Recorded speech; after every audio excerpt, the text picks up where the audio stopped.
Hello students, welcome back to NEET exam crack. I hope you all are doing well.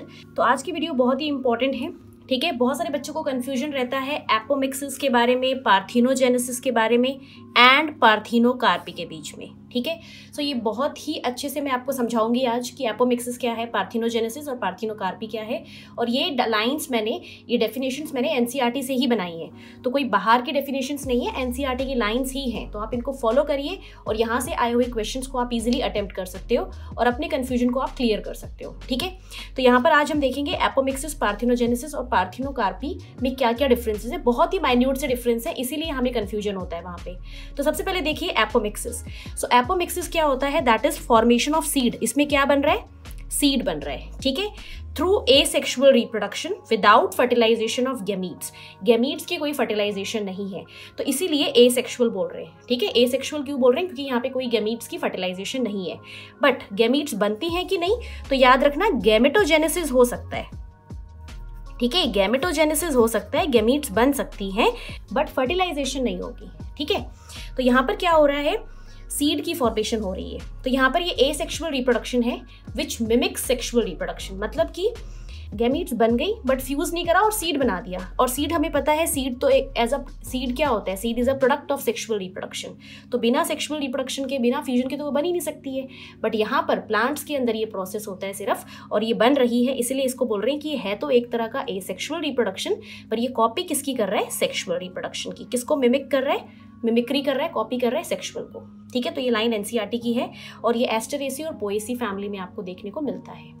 Second देखिए parthenogenesis. यहाँ से NEET 2019 में question आया था बेटा, ठीक है।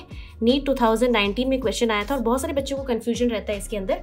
तो पार्थिनोजेनेसिस की डेफिनेशन देखो एनसीईआरटी में क्या दी हुई है। When female gamete undergo development, female gamete है ये, ठीक है, अंडरगो डेवलपमेंट, उसी में डेवलपमेंट हो रहा है, टू फॉर्म न्यू ऑर्गेनिज्म। मतलब फीमेल गैमीट ने, एग ने ही क्या किया? नया ऑर्गेनिज्म बना दिया without the involvement of male, मतलब विदाउट फर्टिलाइजेशन। मेल का कोई इन्वॉल्वमेंट ही नहीं है यहाँ पर, तो उसको बोलेंगे पार्थिनोजेनेसिस। तो यहाँ पर क्या बन रहा है? न्यू ऑर्गेनिज्म बन रहा है। अब सीड आगे नया प्लांट ही बनाएगी, तो हम यहाँ पे न्यू प्लांट भी बोल सकते हैं, ठीक है, सीड की जगह। बट जब भी सीड लिखा आए क्वेश्चन में, हमेशा एपोमिक्सिस करिए। अगर जैसे कि मैं आपको बताती हूँ 2019 में क्या आया था, सेम लाइन थी, उसमें था when a female gamete undergo development to form new plant, plant दे दिया था उसमें। तो उस केस में बच्चे कंफ्यूज हो गए थे कि एपोमिक्सिस तो उस क्वेश्चन में ऑप्शन ही नहीं था। पार्थिनोकार्पी और पार्थिनोजेनेसिस ऑप्शंस थे। तो पार्थिनोकार्पी तो आप कभी कर ही नहीं सकते हो, ठीक है ना। तो उसमें हमें फिर पार्थिनोजेनेसिस करना था। जबकि एनसीईआरटी के अकॉर्डिंग देखें, एनसीईआरटी कहती है कि पार्थिनोजेनेसिस एनिमल्स में होता है ना, एनिमल्स में, प्लांट्स में नहीं होता। तो प्लांट्स में उसी सेम प्रोसेस को जिसमें कि नया ऑर्गेनिज्म बनता है विदाउट फर्टिलाइजेशन, उसको एपोमिक्सिस बोलते हैं, ठीक है। तो 2019 में जो क्वेश्चन आया था उसमें इसीलिए एपोमिक्सिस और पार्थिनोजेनेसिस दोनों ऑप्शन नहीं थे, ओनली पार्थिनोजेनेसिस एंड पार्थिनोकार्पी था। बिकॉज ये तो सबको क्लियर है कि पार्थिनोकार्पी तो हो ही नहीं सकता, क्योंकि वहां तो फ्रूट का डेवलपमेंट होता है, ठीक है। तो आगे से याद रखना, apomixis and parthenogenesis are same, दोनों में ही न्यू ऑर्गेनिज्म बन रहे विदाउट फर्टिलाइजेशन, बट ये प्लांट्स में होता है और पार्थिनोजेनेसिस एनिमल्स में होता है, ठीक है। तो एग्जांपल देख सकते हो एनसीईआरटी में जो आपके क्लास 12th के फर्स्ट चैप्टर में जो एग्जांपल्स दिए हुए हैं, रोटिफर्स, हनी बी, सम लिजर्ड याद रखना, ठीक है, एंड बर्ड्स लाइक टर्की, इनके अंदर होता है ये, राइट। नेक्स्ट देखिए पार्थिनोकार्पी। तो पार्थिनोकार्पी इनसे टोटली डिफरेंट है, that is development of fruit. इसमें फ्रूट का डेवलपमेंट होता है। यहाँ पे सीड था, यहाँ न्यू ऑर्गेनिज्म, यहाँ पे फ्रूट। तो ये है वो बेसिक चीज़ है, ये है वो पॉइंट जो आपको ध्यान देने, without fertilisation. So without fertilisation तीनों के अंदर है, बट यहाँ है सीड का डेवलपमेंट, यहाँ है न्यू ऑर्गेनिज्म और यहाँ है फ्रूट, ठीक है। इसमें एग्जाम्पल है बनाना, जिसमें नेचुरल पार्थिनोकार्पी होती है, इसीलिए सीडलेस होते हैं, ठीक है। तो पार्थिनोकार्पी से बने हुए फ्रूट कैसे होंगे? सीडलेस।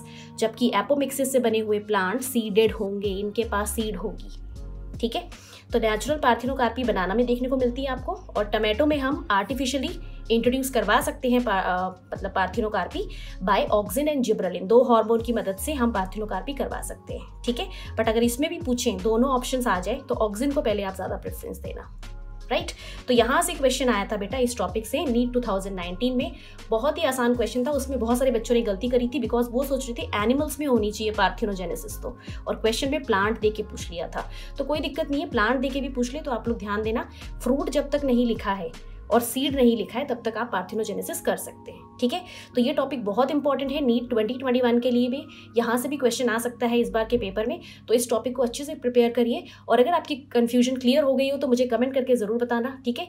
तो फिर मिलते हैं किसी और नई वीडियो में, तब तक अपना ख्याल रखिए, पढ़ाई करते रहिए। All the very best and thank you so much for watching. Stay blessed, stay happy.